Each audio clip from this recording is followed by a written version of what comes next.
focusing on delivering the golden age of travel promised by President Trump. Travelers are seeing the results firsthand.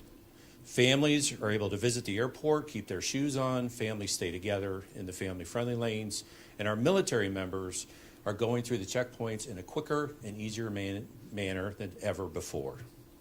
With historic events ahead in 2026, including the FIFA World Cup, the America 250 celebration, and the TSA's 25th anniversary, the year ahead will be a defining one for all of the men and women who work hard to keep our skies safe. Secretary Noem has exciting plans for how the TSA will rise to the occasion, and we're thrilled to have her here in Miami and the great state of Florida to share those ideas. So on behalf of Administrator Ha McNeil, myself, Federal Air Marshal Special Agent in Charge Adam Nakai, and the over 1,700 employees of the TSA here in Miami, I'd like to welcome the 8th United States Secretary of Homeland Security, Kristi Noem. Well, thank you, Steve, and thank you, everybody, for being here today. And I want to thank David for his leadership as well.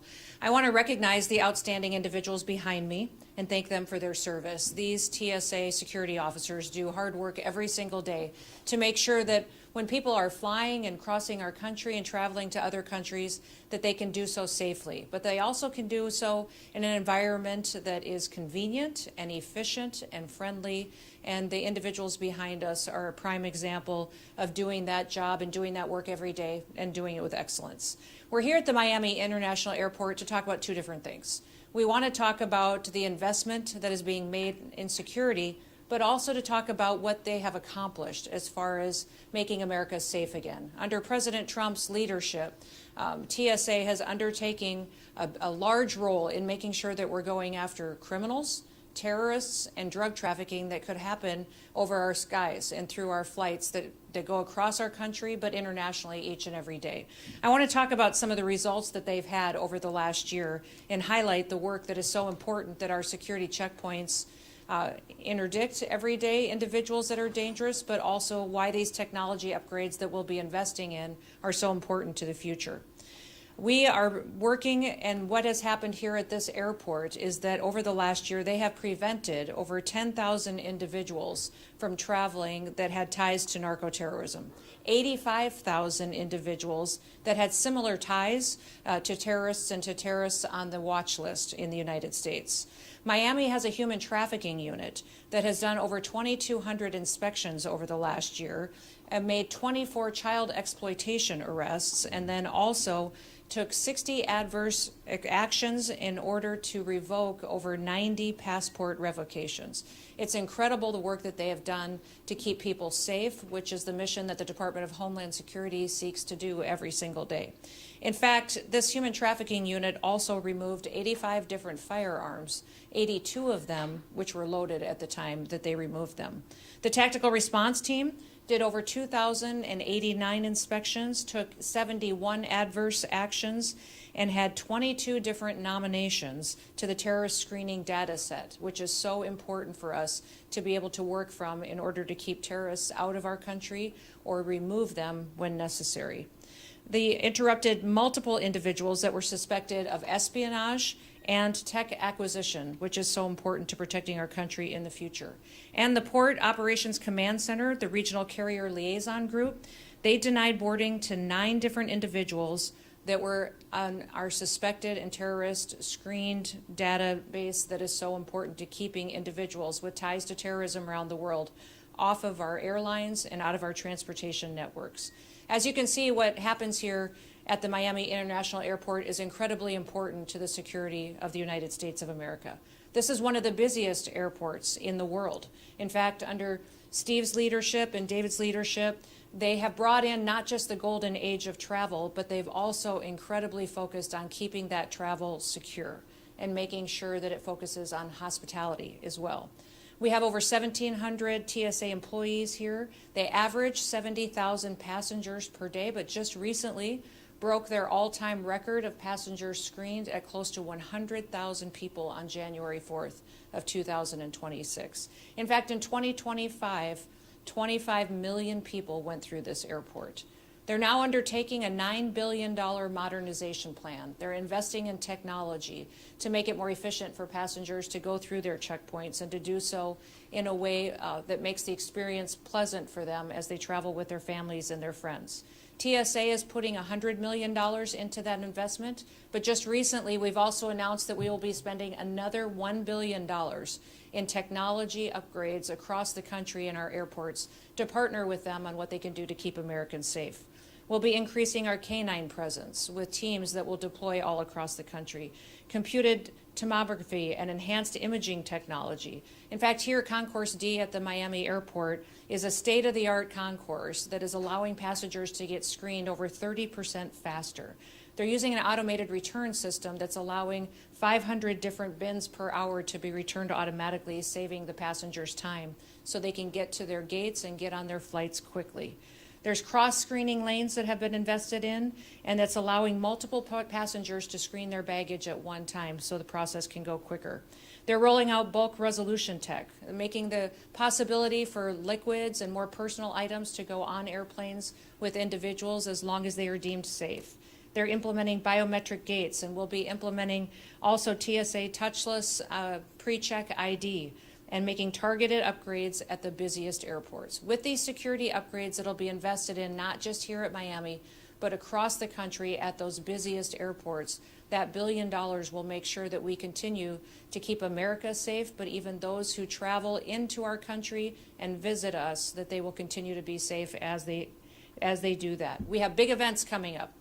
We have the FIFA World Cup coming up this year, and then also we'll focus on the Olympics. There's many individuals from many countries that will be coming to visit us, enjoy our hospitality. We want to make sure that we are prepared, that we're partnering with incredible airports like the Miami International Airport, and that we're doing it with the next generation greatest technology and security measures that are possible.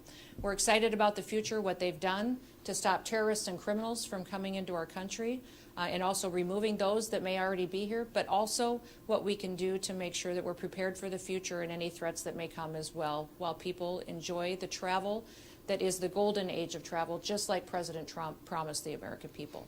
And with that, I'll open it up to any questions that you may have. Yes? Would you commit to releasing the body cam footage of Alex Petty? You're asking me about the body cam footage from, ma'am. There's a lot of discussion going on with that. The FBI is leading the investigation, and as that goes forward, that'll be at their discretion. Yes? Hi, I'm Eduardo with Telemundo. President Donald Trump just declared Cuba a national threat. And for decades, they have threatened America to open borders, maritime borders, and allow rafters to get here illegally. Obama canceled dry food with food, so they will be illegally here. Are you preparing any protocol, and what will be your message for the dictatorship? We're continuing to work with the State Department on any changes on how that relationship works, and the travel between the two countries will look in the future. Secretary Yes. Noem, Yes. Magdala with Local 10. Yes. TPS and it's for Haitian nationals on Tuesday. Is there any reconsideration to extend TPS for those nationals that may live across the country? Yes, TPS is a temporary protective status. It's a program that's long existed in law. It has always been meant to be temporary, although under the Biden administration we saw it abused and not utilized correctly according to how law dictates. President Trump is restoring that. Any individual who is from a country where TPS is expiring has an opportunity to appeal that and to look at other programs that they may qualify for, and they have a number of months to do that. They should reach out to the State Department, they should reach out to the Department of Homeland Security, and we will help them with that. And DHS still has Haiti on a level 4 do not travel. So people who have built their lives here over decades may be worried about going back to Haiti, knowing that there's nothing else for them, the gangs have taken over their communities. What do you say to those people who are worried? The State Department gives us the analysis, and the Department of Homeland Security implements the program. So as TPS for Haiti expires, those individuals can all work with us to see if it is following the law to stay here, and if not, they will return home. Last question. I wanted to ask about the Sure. ruling that came down today. A judge denied Minnesota, the state's defense to expand more ICE agents in the community. Your reaction to that? No, I'm thankful that we get the chance every day at the department to make sure that we are enforcing the law. and treating people equally in order to protect the American people. So the decisions that come down, of course, we implement the law, and we're grateful when a court sees that the right thing has been done. We'll continue to focus on getting dangerous criminals, murderers, and rapists, and drug traffickers out of this country and bringing them to justice. We're going to continue to try to work with the local law enforcement and the leadership in Minnesota to do that, to make that community safer. And I just want to remind you all, the reason that we're in this situation with so many dangerous people in the country is because of the policies of the previous administration. Under Joe Biden's administration, millions of people came into the United States that were completely unvetted.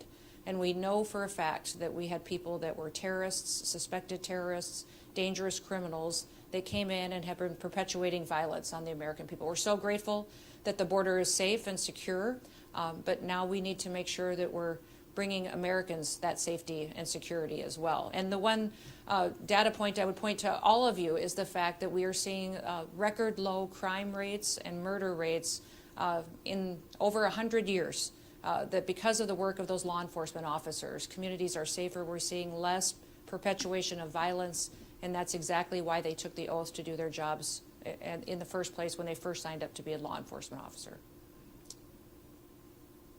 Good? Well, thank you all for being here. Thank you for your partnership. We're grateful for this, the work that we have with this airport in bringing safety to travelers and also bringing us into the golden age of travel where we can do it more efficiently and with more hospitality. And thank all of you behind me for the great work that you do. We appreciate you. God bless you. Have a wonderful day.